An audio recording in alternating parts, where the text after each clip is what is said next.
And I think in that movie, Once Upon a Time in Hollywood, the Brad Pitt character is supposed to represent in some way, shape, or form a guy like Gene LaBelle. A guy who was like a real bad motherfucker who was working with Bruce Lee on a movie set. But in reality, they collaborated. In reality, like Gene LaBelle taught him some judo, but he did pick him up at one point in time and like carry him around, just trying to let him know, like, hey, buddy, in the real world, I'm fucking Gene LaBelle and you weigh 135 pounds. Yeah. But he taught him stuff. That's why I believe it's Game of Death, the one when they're fighting. I think it's Game of Death. He catches this guy that he's fighting with in an armbar.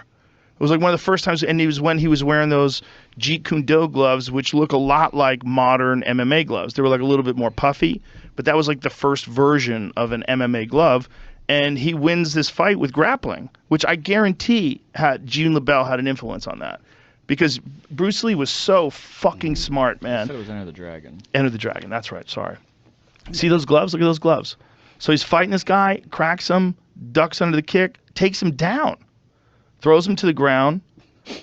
I mean, you got to understand that back then, you might look at this today and see this kind of silly. Back then, this was the shit.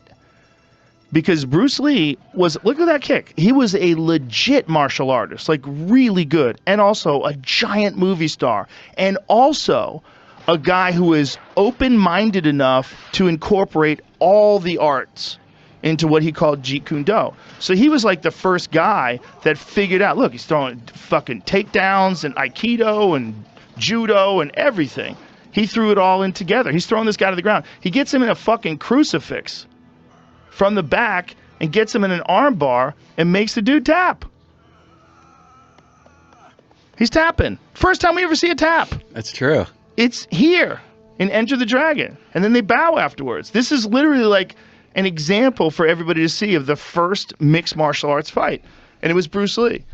Because Bruce Lee, that back then, even when I was training in Taekwondo, when I would go to Muay Thai gyms, my instructor did not like it. They did not like it. When I would go to boxing gyms, they're like, you can learn that here. Everybody wanted you to just learn Taekwondo. They opened their mind up to it a little bit at certain points in time. Like certain students that we had that also boxed, I could go train with them in other places, but when I started kickboxing, it was a giant wake-up call because I realized, like, wow, there's stuff that's better than Taekwondo for, like, an overall. Taekwondo is the best for, like, wild kicks, like side kicks and front kicks and wheel kicks and turning back kicks and shit like that. But boxing is way better for your hands. Like, those guys are way better at it. And then you get kicked in the legs and you're like, oh, boy, I need to learn that. How do you kick? Well, there's an art to that. And then you learn takedowns. And you're like, oh, Jesus, I'm helpless when I'm on my back. Oh, Jesus. You learn jujitsu. You're like, oh, I thought I was a badass. I'm just a victim. Someone could just maul you. But Bruce Lee, he opened that door for everybody. Because back then, especially before the UFC, martial arts were very, like, everybody stayed in their tribe. The judo guys thought judo was the best. The kickboxer guys thought kickboxing was the best. Like, everybody had their own mindset on what style was the best. Bruce Lee started it all off, bro. Yeah. And Judo Gene LaBelle was the guy that taught him grappling. Look at that. He's got a head and arm choke, sort of.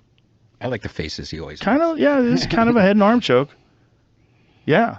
Is that with Kareem Abdul-Jabbar? Look at this. This dude has got him in an armbar, and what movie was that? Huh.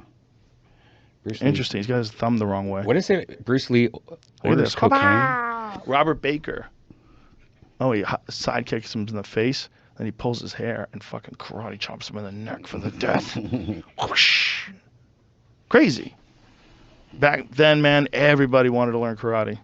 When they saw that Bruce Lee movie, everybody wanted to learn Kung Fu. Dudes started walking around with Kung Fu outfits on. Guys would go to school with Kung Fu outfits on back then. He also probably helped out the Asian community a Steve lot. Aoki told me that. Yeah? Yeah, Steve Aoki said when he was a kid, he was like, finally, there's an Asian hero. Right. Who was like the baddest motherfucker on earth was an Asian. It was nice. It's still considered one of the baddest motherfuckers. Still to this day. Steve Aoki